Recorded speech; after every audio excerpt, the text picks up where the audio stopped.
Hello, and I'd like to introduce you to Brohada Mesni. Now, this is literally the reason why I think Gaijin needs to criticize pretty much every brand new account right after a ban wave.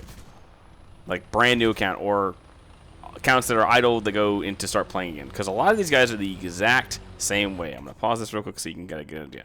No squadron, brand new account. Level 27, 172 battles, basically no arcade, and only a couple sim. So, under 300 battles would imply he's likely an account that got banned in the most recent ban wave, right? So it's fairly new concerned to the ban wave, or at least recently. Okay, so that would make sense.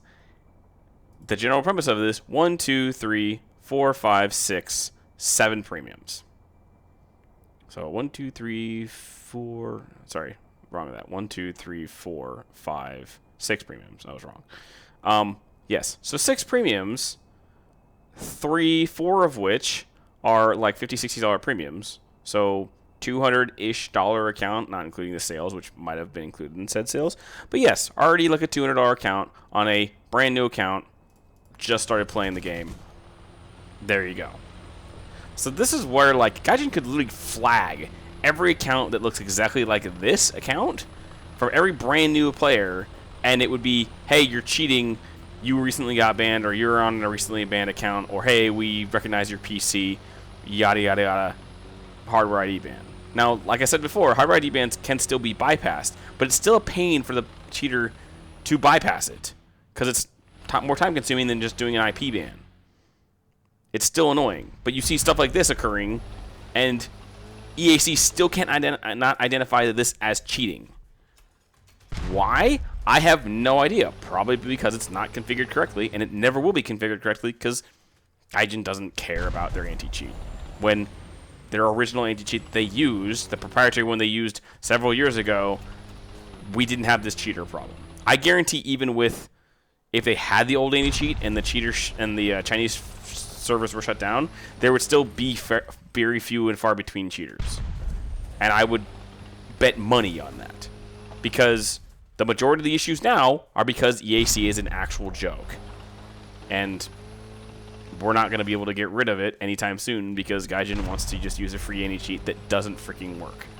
Also proves the fact that the group that develops it, which I believe is, I don't know, I think it's isn't Epic Games develop EAC? I don't know who develops it. I know someone develops EAC, and they've updated it several times, but EAC has physically not been updated in, at least on this game.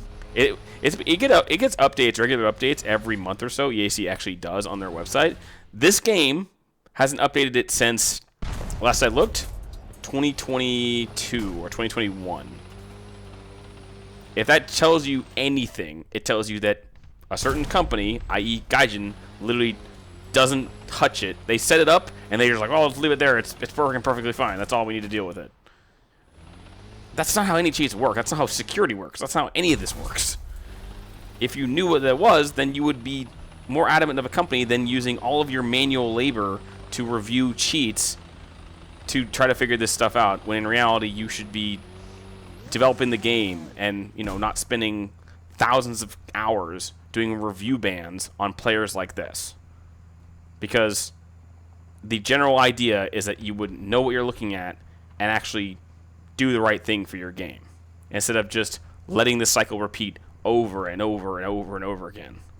Because I guess Gaijin just loves broken records. They must really love dealing with this, which essentially would mean that they love pain. If you know what the terminology for that is, that would not surprise me in the slightest. So yes, they're a company that likes to deal with this absolute nonsense every single day, and every single month, and every single week. And they still only do bans once a month. Actually, it's like I said, it has been 2 months since the last ban. So if it's gonna take 2 months for them to ban 7,000 people, that means these guys are gonna play thousands upon thousands of battles, getting away with it for that long without, you know, doing anything about it. So yes, we would love Gaijin to actually implement better policies regarding cheaters and actually do some more about it, but that would imply that they actually care about their game other than just selling overpowered premiums and just reskinning the game models over and over and over and doing very minimal effort per update. As always, I hope you have a good rest of your morning, day, evening, or night, and have a good one.